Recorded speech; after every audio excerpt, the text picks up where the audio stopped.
Hello বন্ধুরা, কেমন আছো সবাই? আশা করছি তোমরা সবাই অনেক ভালো আছো। চলে এসেছি নতুন একটা ভিডিও নিয়ে। সবাইকে জানাই দীপাবলির অনেক শুভেচ্ছা। দীপাবলি অনেক আগেই চলে গেছে, ভিডিওটা ছাড়তে একটু লেট হয়ে গেল। সো তোমরা দেখতে পারবে এই ভিডিওটাতে যে আমি দীপাবলিতে কি কি করেছি। প্রথমেই আমি আমার নিজের হাতে বানানো প্রদীপগুলোতে প্রদীপ জ্বালাচ্ছি। দেখো কত সুন্দর হয়েছে প্রদীপগুলো। কেমন হয়েছে প্রদীপগুলো অবশ্যই তোমরা কমেন্ট করে জানাবে। দেখো আমি একা একা সমস্ত প্রদীপ জ্বালিয়ে দিচ্ছি, কত সুন্দর লাগছে।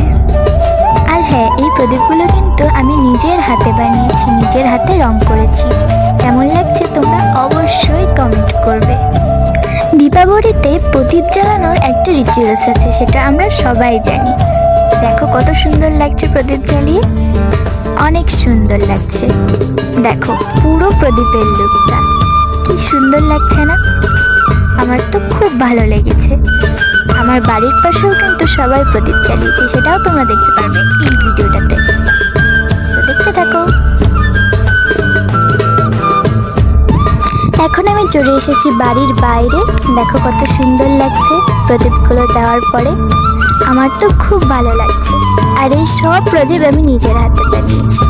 ঘরের দুই পাশে দিয়েছি দুটো মোমবাতি, কত সুন্দর লাগছে না? দেখো এখন পুরো লুকটা অনেক সুন্দর লাগছে।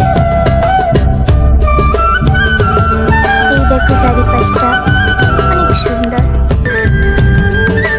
আমার বাড়ির পাশে সবাই জ্বালিয়েছে, সেটাও দেখে নাও। এটা হচ্ছে আমাদের বাড়ির পাশে, খুব সুন্দর লাগছে না? এই দেখো সবাই যার যার ঘরে জ্বালিয়েছে মোটামুটি প্রদীপ, অনেক সুন্দর লাগছে।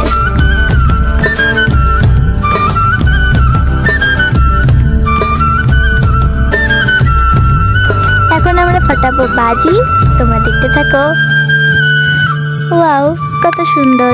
এভাবেই কিন্তু আমি দীপাবলির দিনটা উদযাপন করেছি। তোমাদের কেমন লাগলো ভিডিওটি অবশ্যই কমেন্ট করে জানাবে।